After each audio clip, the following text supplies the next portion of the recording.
Welcome to Caledonia Sleeps, your peaceful escape into the heart of Scotland. If these stories bring you comfort, a like and a subscribe means the world, and it helps more people find their way to the fireside.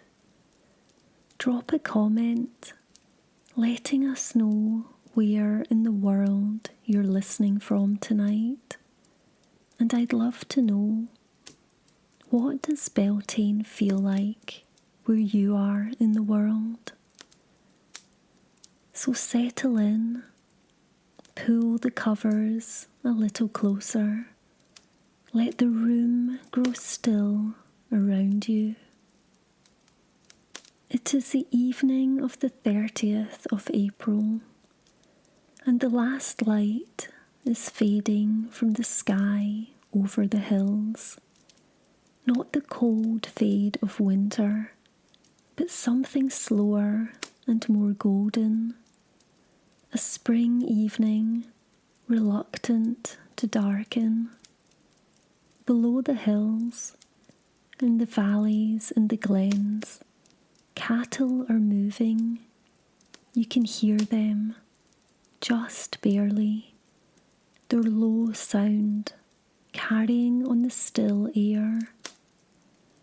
Somewhere above the village, on the brow of the nearest hill, men are gathering wood.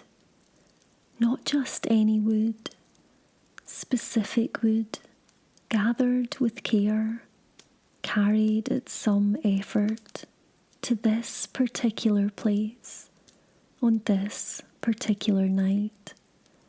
And in every cottage, in every longhouse, in every hearth across the glen, the fires are going out, not dying, being put out deliberately, one by one, from the greatest fire to the smallest, until every ember is cold and every hearth is dark, and the only light left in the world is the last of the spring sky and the first of the stars. Tonight is Beltane Eve, and tomorrow the world begins again. The Gaelic year was not the year we know. It was not divided by the long arcs of the sun alone, the solstices and equinoxes that we use to mark our seasons. It was divided instead by fire and by cattle and by the deep rhythms of a pastoral people who measured time not in what the sun was doing, but in what the land required. There were 4 great festivals: Imbolc in early February, the first stirring of spring, associated with the goddess Brigid and with the first milk of the ewes. Lunasa at the start of August, the harvest festival, named for the god Lu. Samhain at the start of November, the beginning of the dark half of the year, the time we know now as Halloween. And Beltane at the start of May, the beginning of the bright half, the opening of summer, the festival of the sacred fire. These 4 days stood midway between the solstices and the equinoxes, placed with precision at the exact hinges of the year. And of these 4 great turning points, Beltane was the one the people waited for most keenly, the one that carried the most relief, the one that meant, simply, we have made it through another winter. The cattle have survived. The people have survived. The light is coming back. The name itself carries that meaning deep inside it. Beltane most likely comes from the old word Beltane, meaning lucky fire or bright fire. Others connect it to the Celtic deity Belinus, a god associated with the sun and with light, so that Beltane becomes his fire, the fire that mirrors the sun's return. Both meanings are there, layered together, the way the oldest words often hold more than one truth at once. A lucky fire, a bright fire, the fire of the light. The earliest written record of Beltane comes from Ireland in a text called Sanus Cormac's Glossary, compiled in the early 10th century. Its entry on Beltane tells us that the Druids would light 2 great fires with great incantations, and the cattle were driven between them as a means of protecting the herd from disease before they were led out to the summer pastures. That is a 10th century document recording a custom it treats as ancient. The fires of Beltane were already old when those words were written down. But you do not need a medieval glossary to feel what Beltane was. You need only to imagine it, the particular kind of relief that comes when you have spent 6 months in the dark and the cold, rationing your grain and your hope in roughly equal measure. And the morning of the 1st of May arrives, and the hill above the village is burning, and the air smells of new grass and smoke and hawthorn blossom, and somewhere up on that hill, in the warmth and the light, there is food and there is music, and there is the particular, almost unbearable joy of a community that has come through. That is what Beltane was. That is what has always been. Begin, if you will, in the dark. The evening before Beltane, the 30th of April, was the night of preparation, and the most important preparation of all was this. Every fire in the community had to be extinguished. Every hearth, every forge, every candle and every lamp. The darkness had to be complete before the new light could be made. Think about what that meant in practice. A Highland community in the early modern period depended on fire for almost everything, for warmth, for cooking, for light in the long evenings, for the work of every craft and trade. To let your hearth fire go out entirely was in ordinary times a cause for real anxiety. It meant going to a neighbour with a piece of peat and the slight social embarrassment of having allowed something precious to die. But on Beltane Eve, the extinguishing was deliberate. It was required. Every household, in an act of collective faith, surrendered the thing that kept them safe and warm, and trusted that something better was coming. The darkness was not long. Up on the hill, a group of men were at work at something difficult and slow. They were making fire the old way, not from a spark struck between flint and iron, but from friction alone, wood against wood, the ancient method that left no doubt about what you were doing. In the Scottish Highlands, the implement was called the extinguishing, the need fire, the forced fire, the fire made by necessity and effort rather than convenience. On Skye, on Mull, on Tiree, as Sir James George Fraser recorded in the Golden Bowl, a well-seasoned plank of oak was used, with a second piece worked through a hole bored in the first, turned with such violent friction that the heat it generated was enough to catch the tinder, a highly combustible growth taken from old birch trees. It required sustained effort, sometimes a team of men working in relays, and it could not be rushed.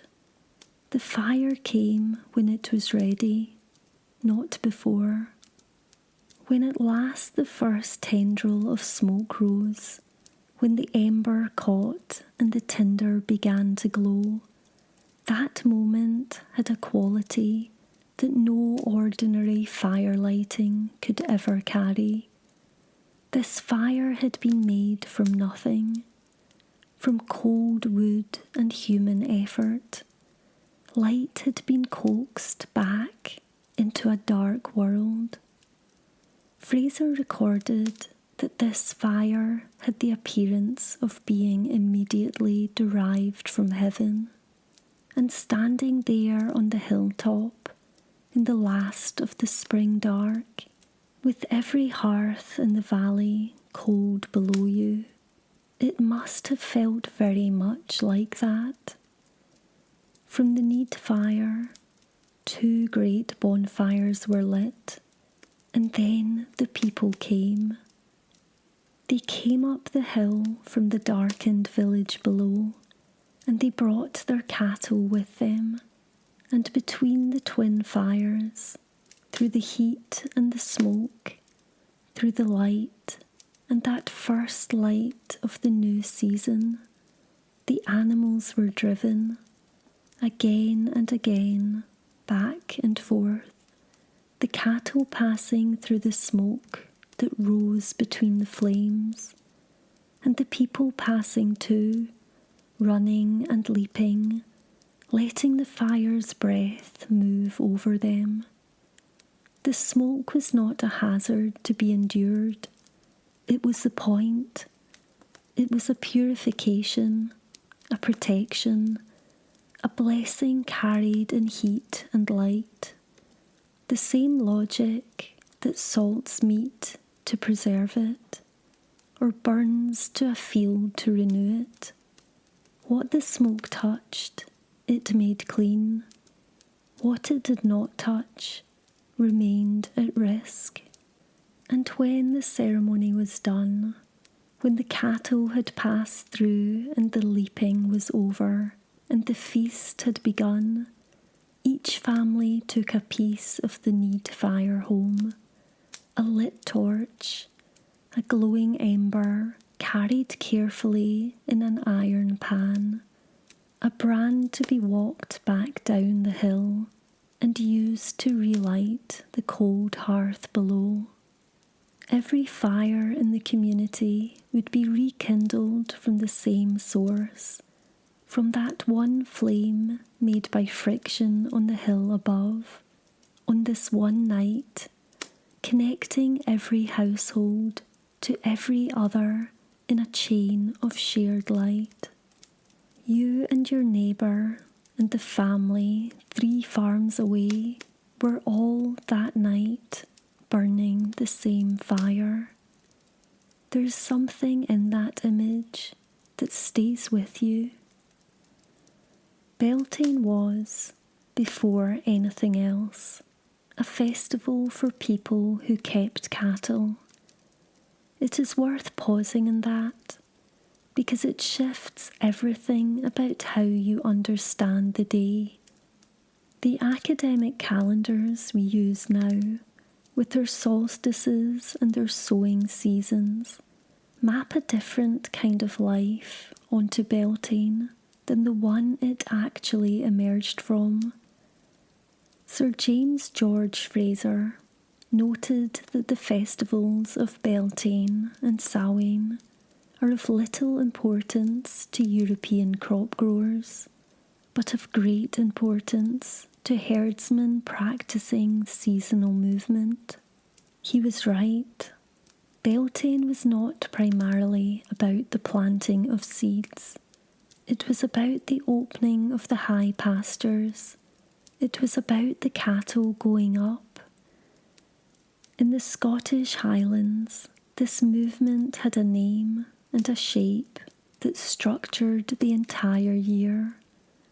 Transhumance, the Gaelic word is Ari, the shieling, was the practice of moving the community's livestock from the low winter pastures up to the high summer grazings in the hills, where the grass would be rich and long after the winter's rest. This movement happened at Beltane, and it was not a quiet departure.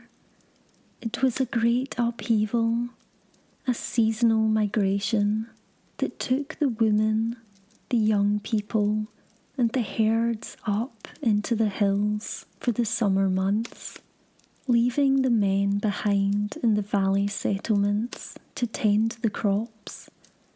The shielings, small stone or turf huts, often beside a stream, often in a hollow of the hill that gave some shelter from the wind, were the summer world, the world of dairying and long light evenings, and the particular freedom of being high up and away from the valley's ordinary life.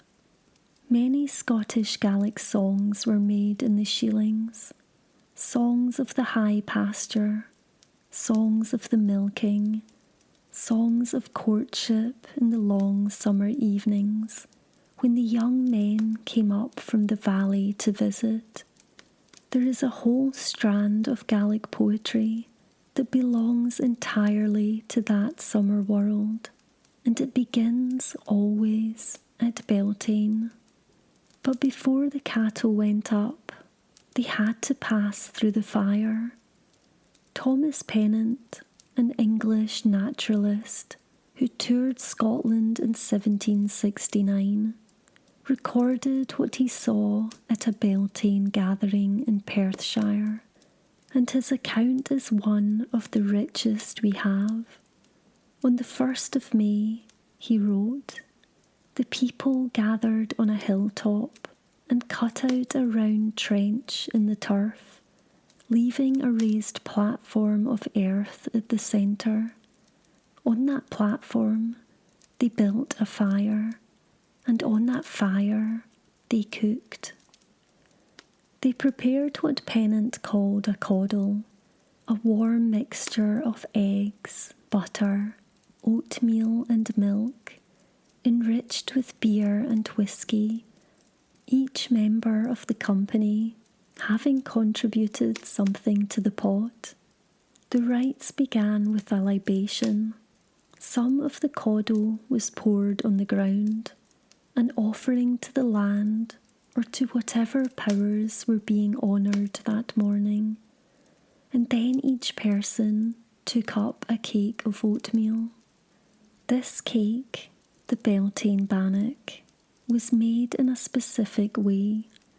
It was formed with 9 square knobs raised on its surface, and each knob was dedicated to something, to the eagle, that it would spare the lambs, to the fox, that it would leave the hens alone, to the crow, to the raven, to the martin. Each knob was a prayer and a bargain in bread form, a negotiation with the wild world that surrounded the community and had its own claims on what the community had raised. Facing the fire, each person broke off a knob and cast it over their shoulder into the flames, saying, "This is for you, leave the rest for us." F. Marion McNeill, the great Scottish folklorist, noted that oatcakes prepared in this way were used from time immemorial in the rites of Beltane. There were once 4 seasonal bannocks, one for each of the great festivals, but the Beltane bannock is the one that lasted the longest in the record. Picture it, a cold May morning on a Perthshire hillside, the new fire burning, smoke going straight up in the still air, the smell of warm oatmeal and butter, of the whisky someone had just poured into the communal pot, the cattle moving at the edge of the gathering, restless with the energy of the day, and each person turning to face the flame, snapping off a knob of their bannock, sending it spinning into the fire. This is for the eagle, this is for the fox, this is for whatever might come in the night and take what is mine.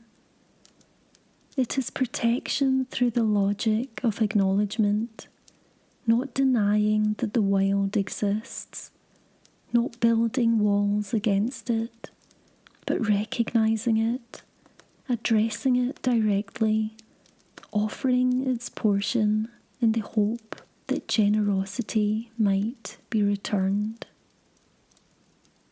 There was another ritual involving the Beltane bannock, and it was a stranger one. A second cake was made and broken into pieces. One piece was marked on its back with charcoal from the fire, a dark smear, deliberately made, deliberately hidden. The pieces were placed in a bonnet and passed around.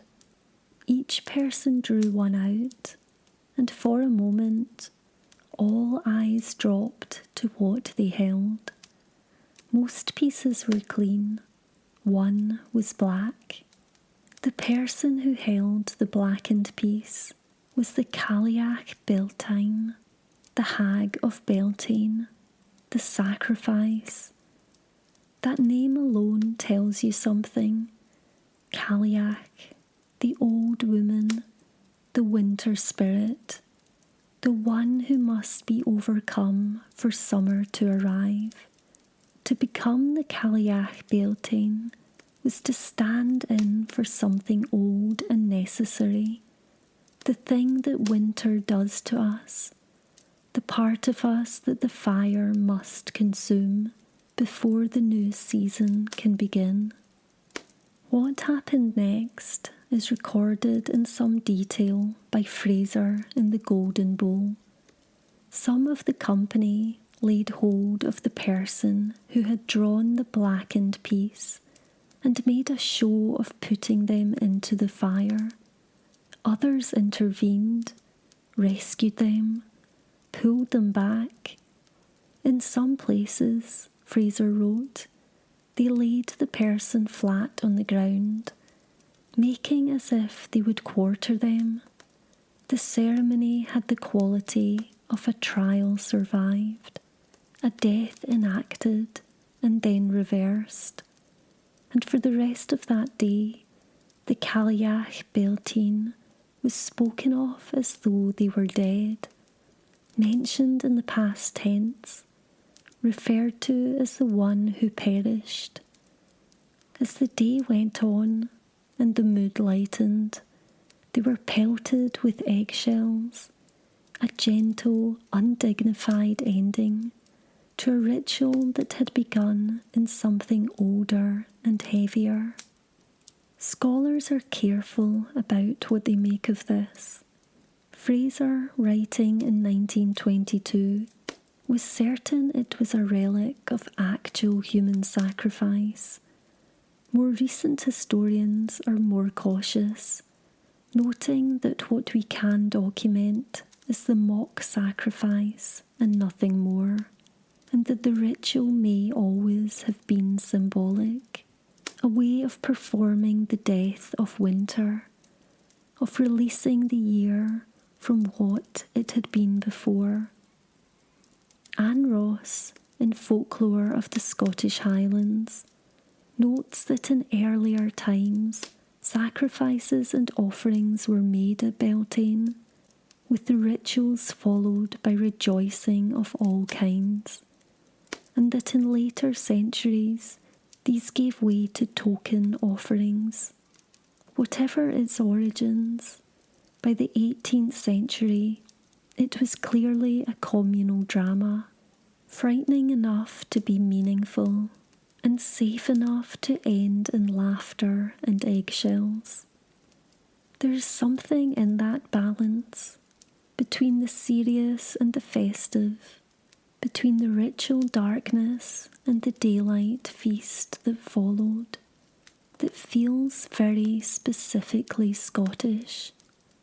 The acknowledgement that something must be surrendered before something can be gained, the willingness to enact that surrender, even in play, and then the meal, the fire, the long spring day. There is a glen in Perthshire, so remote that you reach it by a single track road that winds for miles through hills that seem to grow larger and more silent the further in you go.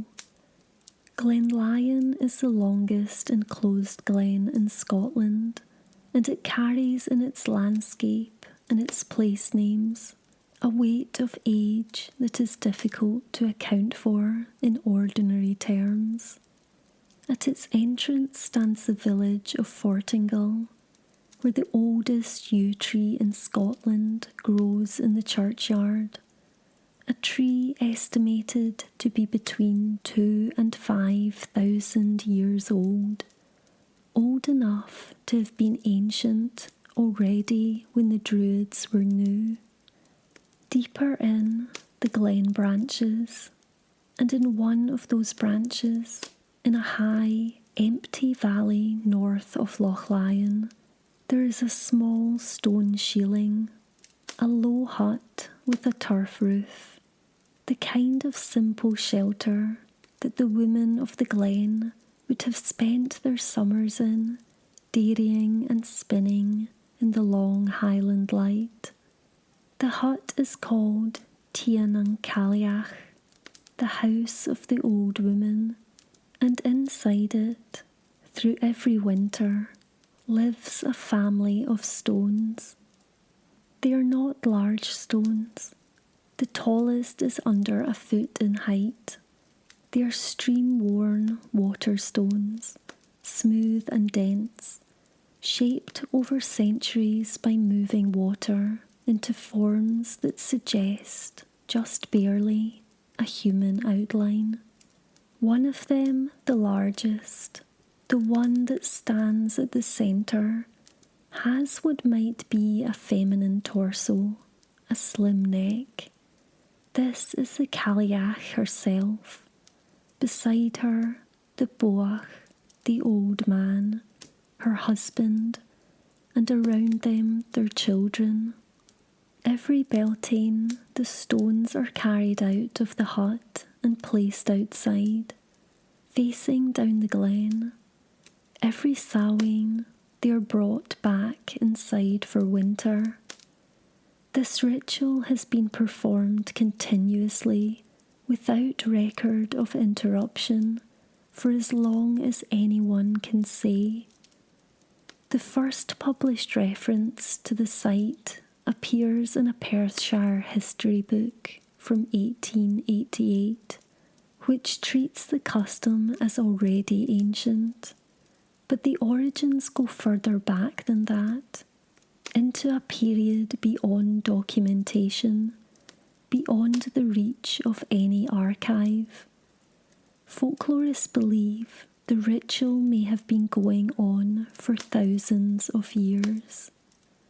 The story that explains it is this.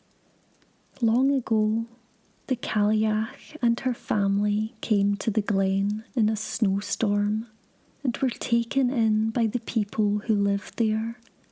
She was given shelter and warmth, and she was so grateful for the hospitality that before she left, she took 3 stones from the burn and gave them to the people, telling them, "If you tend this little family, if you put them outside at Beltane and bring them in at Samhain, they will watch over the glen.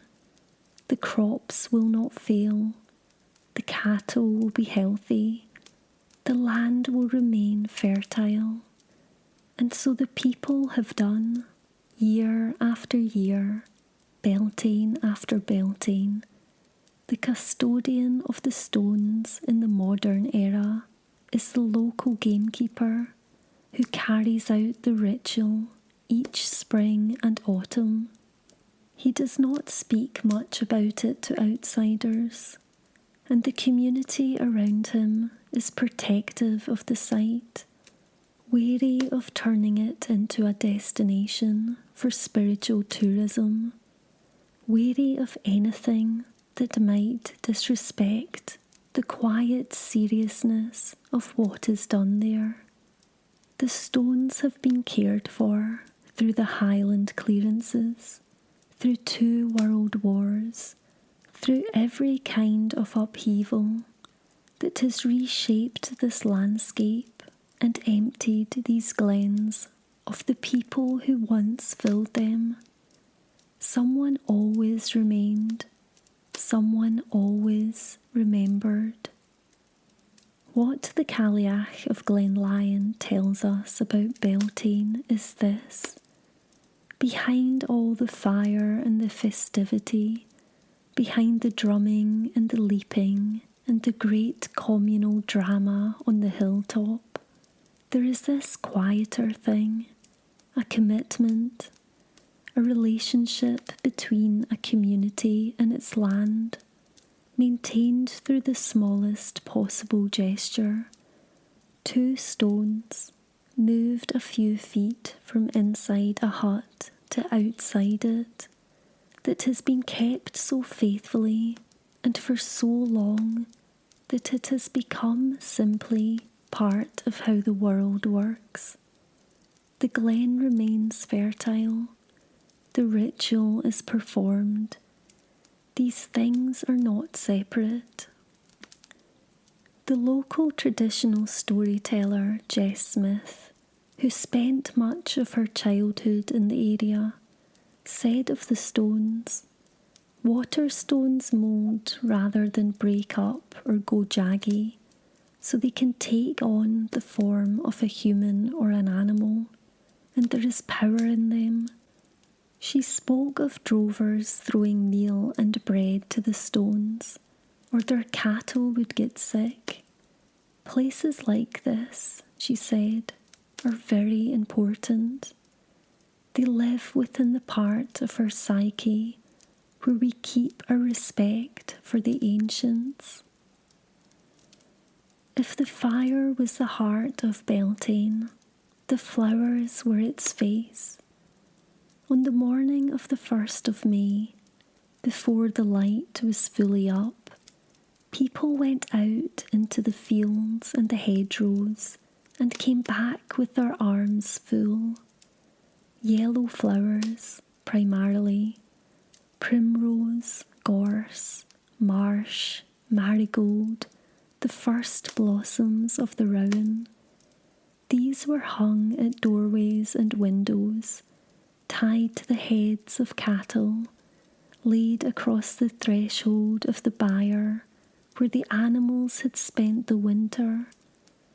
The reason they were yellow, most scholars now suggest, is that yellow was the colour of fire, that the flowers were a way of bringing the Beltane flame into the domestic world, of extending its protection to every threshold, every opening, every place where the outside world could enter in. The rowan tree was especially important. The rowan's white blossom comes in May, and its presence at a doorway was considered powerful protection against malevolent forces, against the evil eye, against the fairy folk, against anything that might come in the night with ill intent. Small crosses made from rowan twigs, bound together with red thread, were fastened above doors and tied to the cattle's necks. This was not decoration, this was armour. And then there was hawthorn, the hawthorn tree, the may tree, the tree whose white blossom gives the month its old English name, stands at the very centre of Beltane symbolism, and it is also, paradoxically, one of the most cautiously handled plants in all of Scottish and Irish tradition. Hawthorn blossom was everywhere at Beltane.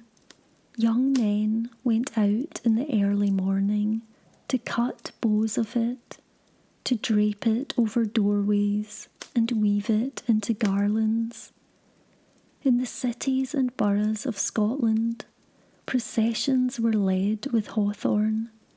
The scent of hawthorn, sweet, slightly strange, with something in it that is not quite comfortable, was the smell of the season. And yet hawthorn boughs in most of Scotland and Ireland could not be brought inside the house.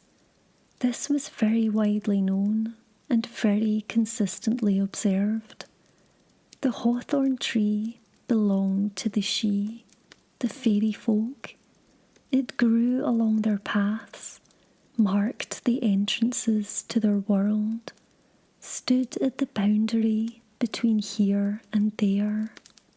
To cut a lone hawthorn tree that stood by itself in a field was to invite serious misfortune. To bring its branches indoors was to invite the fairy folk themselves to follow. The tree was honoured, decorated, garlanded, acknowledged, and kept outside. There is something here about the nature of Beltane as a whole that this paradox illuminates. It is a festival of thresholds.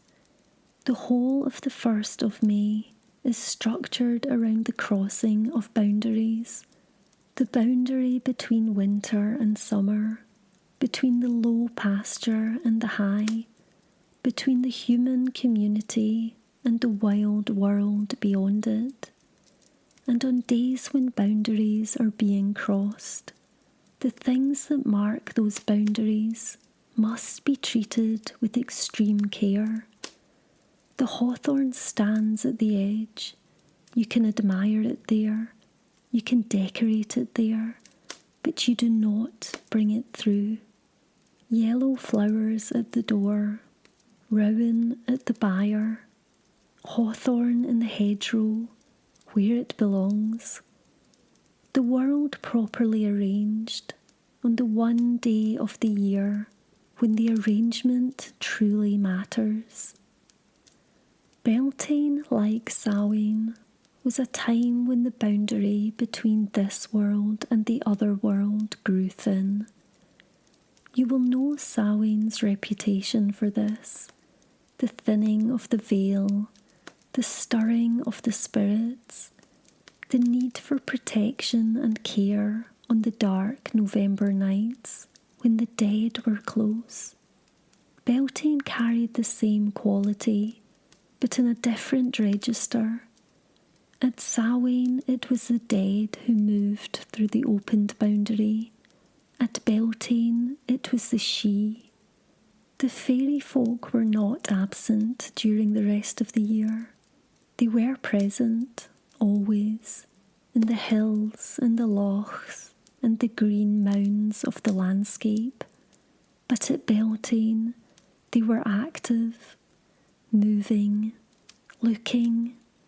The barriers that normally kept the two worlds at a comfortable distance were thinner, and the she, who were understood to be jealous of human abundance, jealous of the milk in the pail, the butter in the churn, the health of the cattle and the children, were more able to act on that jealousy than at other times. Walter Gregor, writing in his Folklore of the North East of Scotland in 1881, recorded that in some districts of Scotland, bonfires were kindled not on the 1st of May, but on the 2nd, May Day by the old calendar, old style. And these fires, he wrote, were lit specifically against the witches who were abroad in all their force that evening and night, casting ill on cattle and stealing cow's milk. Pieces of rowan and woodbine were carried as charms. In some accounts, the smoke of the Beltane fire was understood to be as much a protection against supernatural interference as a purification for the animals. Milk was a central anxiety. Milk was life. It was wealth in a pastoral community, the basis of butter and cheese, the food of children, the measure of a herd's health and value. And milk on Beltane was deeply vulnerable. There was a custom across Scotland, Ireland, and the Isle of Man that on May Day milk must never be given to a neighbour, not lent, not gifted, not even passed over a threshold.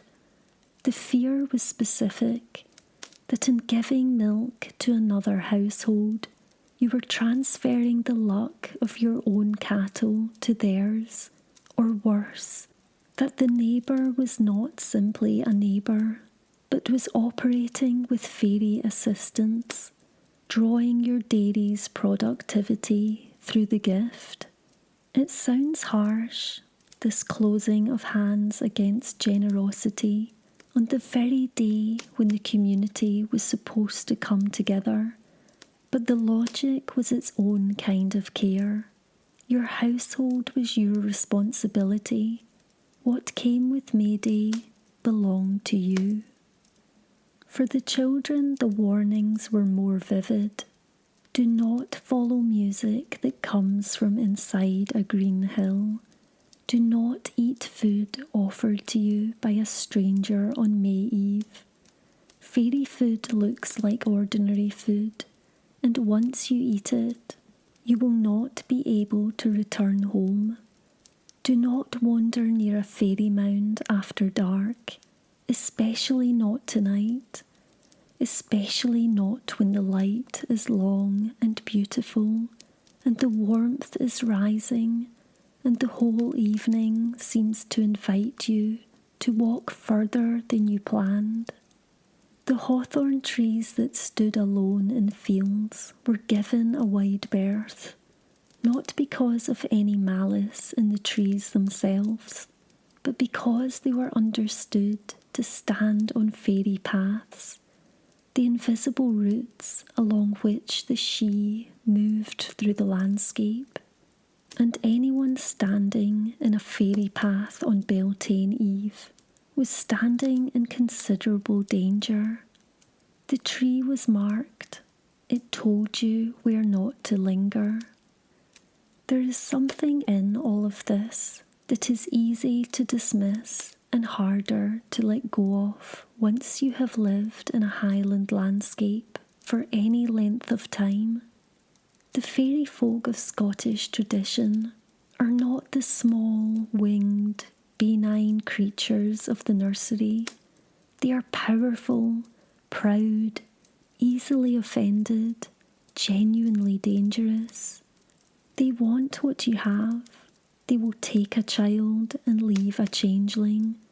They will dry up a cow or sour the butter, or bring illness into a household that has given them cause for displeasure.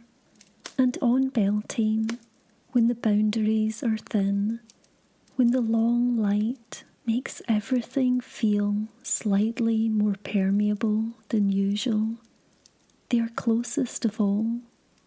The round cross above the door was not a keepsake, it was a lock.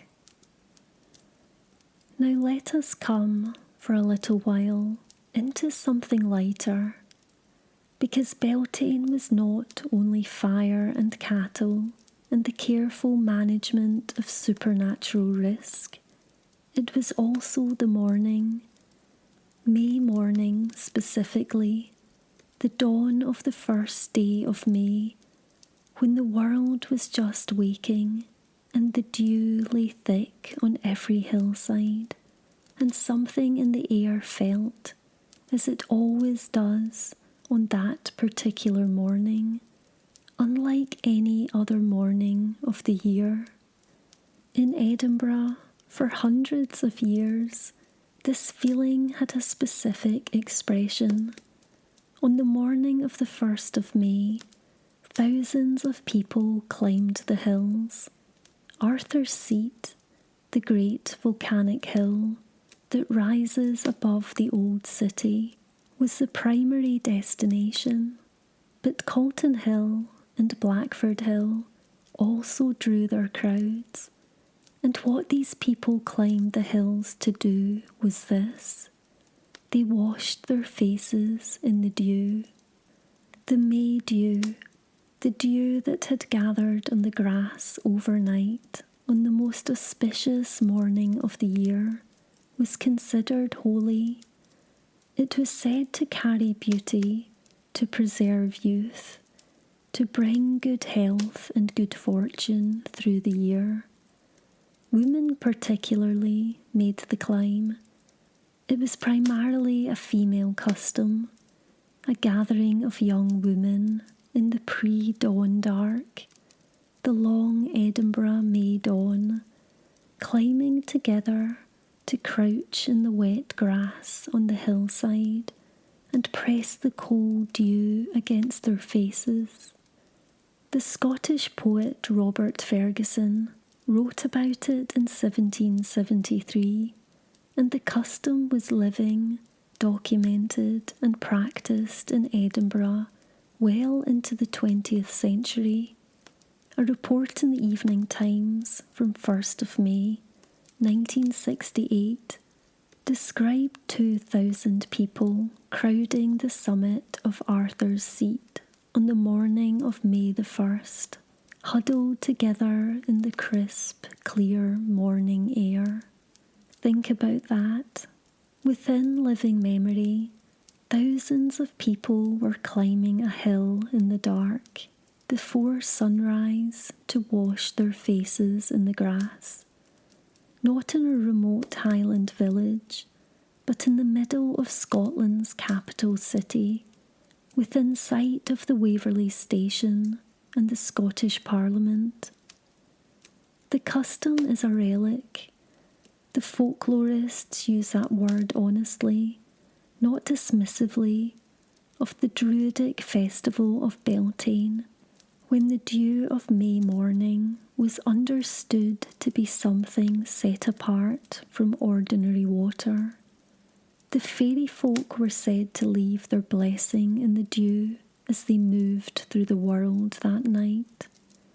It was collected for rituals, used to bless crops and animals, kept in small vessels for the healing of wounds and sicknesses.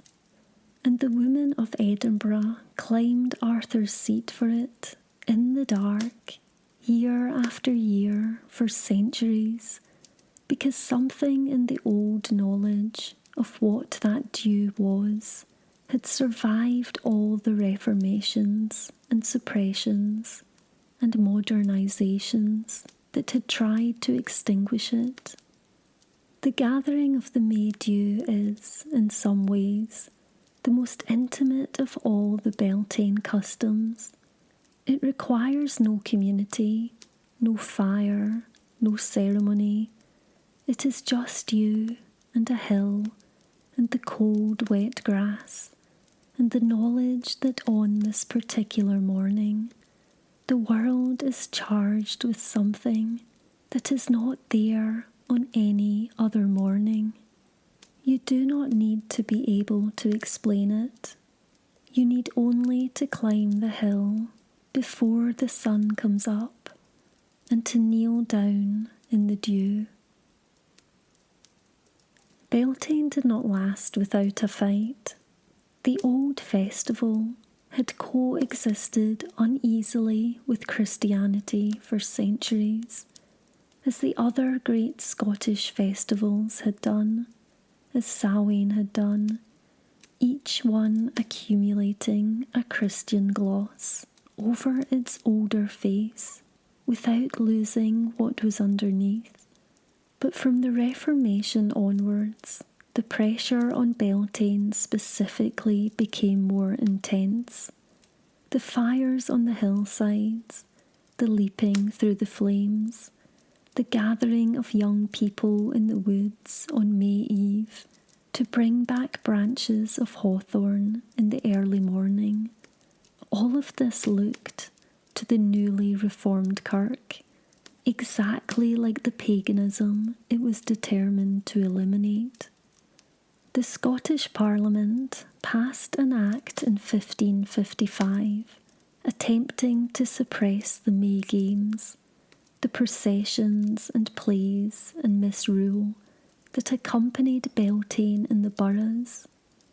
The attempt was not notably successful. In Edinburgh in 1561, when the authorities tried to enforce the ban, there was a full-scale riot. The hammermen of the city came out to defend their May celebrations with something approaching armed force. The people of Edinburgh, it turns out, were not willing to give up their festival without a considerable argument.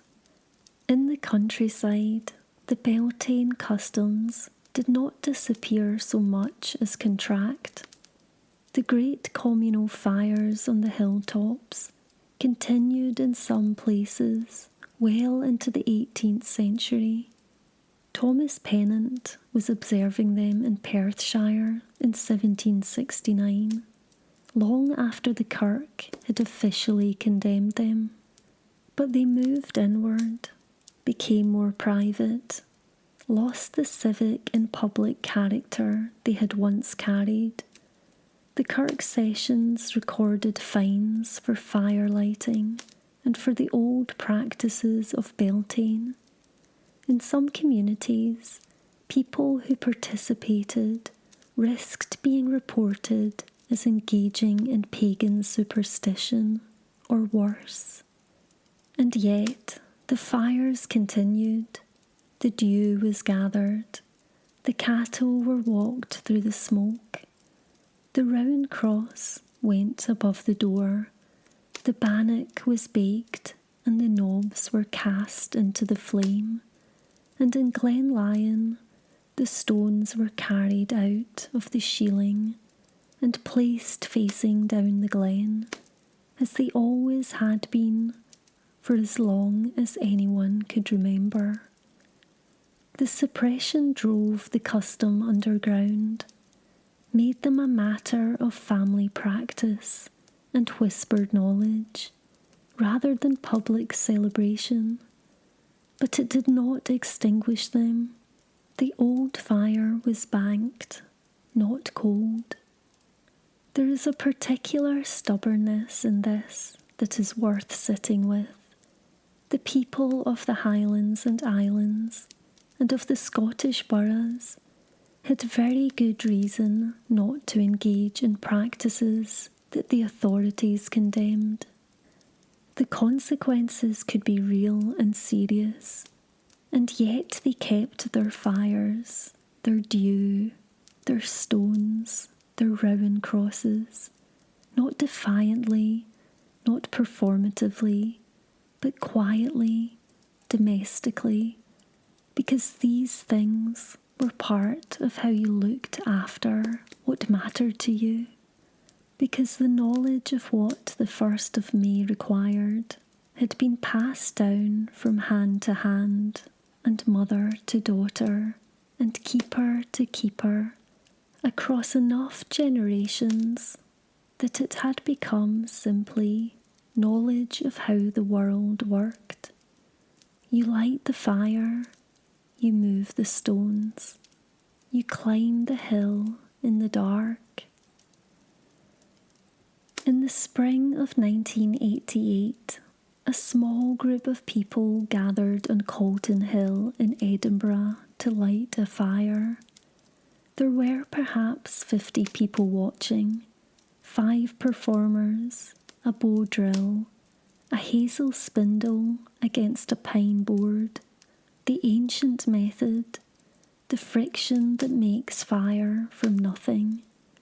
And when the spark caught and the first flame rose, it was the same flame that had been made on Scottish hilltops for thousands of years, by the same method, in the same season, at the same turn of the year.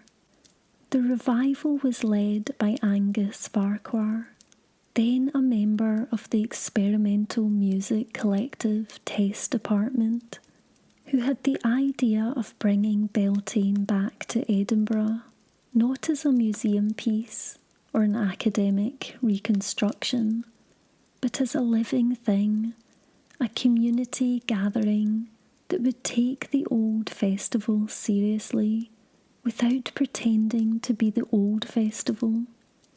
He worked with a choreographer named Lindsay John and with Margaret Bennett, a folklorist at the University of Edinburgh's School of Scottish Studies, who brought her deep knowledge of Gaelic tradition to the questions of what should be honoured, what should be included, what the ritual required. The Beltane Fire Society, which grew from that first gathering, is explicit and admirable in its honesty about what the modern festival is and is not. It does not claim to be a recreation of ancient practice. It does not assert that the procession of the May Queen and the Green Man around Calton Hill is a faithful replica of anything that happened in pre-Christian Scotland.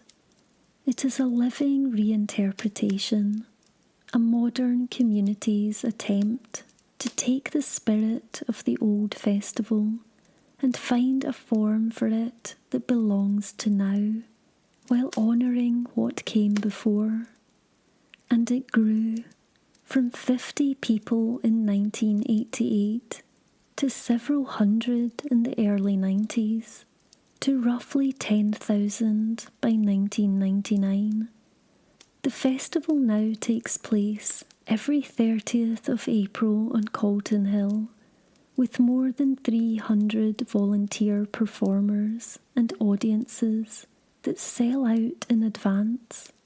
It begins at nightfall with the lighting of the need fire, the hazel spindle against the pine board, the bow drill, the ancient friction, and from that first flame, all the torches and fires of the evening are lit. The May Queen and the Green Man lead a procession around the hill. The drums sound across the city, and at the end the bonfire is lit, and visitors are invited to write down whatever they are ready to leave behind, and to put it into the fire. Something old, carrying itself forward in a new body, which is, if you think about it, exactly what Beltane has always been. Outside tonight, wherever you are in the world, the land is doing something. It is either moving toward its summer or moving away from it. The light is either lengthening or shortening. The year is turning, as it has always turned, as it has turned since before the first fire was struck on a Scottish hilltop by people whose names are lost to us, whose language is half lost, whose world is as remote from ours as the stars, and who nonetheless handed us something that has lasted. They handed us the knowledge that the turning of the year requires acknowledgement, that the passage from one season to the next is not merely meteorological, but meaningful, and that what is meaningful requires a ritual response. The fire made by effort, shared across a community, the cattle between the flames, the dew on the hillside in the cold May dawn, the stones carried out of the shielding and placed to face the glen, the yellow flowers at the door. You do not have to believe any of it in the way that we normally use the word believe. You do not have to hold theological position on whether the fairy folk are real or whether the Cailleach of Glen Lyon is watching over the valley. You only have to feel, as I think most of us have felt at some point, that there are mornings in the year that are different from other mornings. Seasons whose turning can be felt in the body before it can be measured. Thresholds that deserve to be marked. The people of the Scottish Highlands and Islands marked them for thousands of years with fire and song and the careful placement of stones. They marked them under persecution, in private, in the face of every authority that told them these things were superstition and needed to be left behind.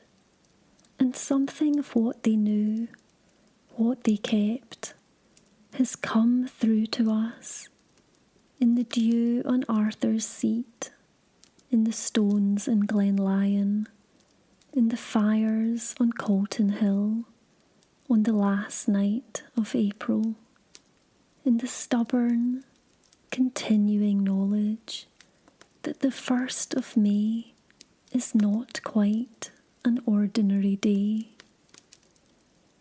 In Gaelic, the 1st of May has another name, one that translates simply as the bright yellow day, and in those few words, carried across more generations than we can count, is the whole of what tonight has been about.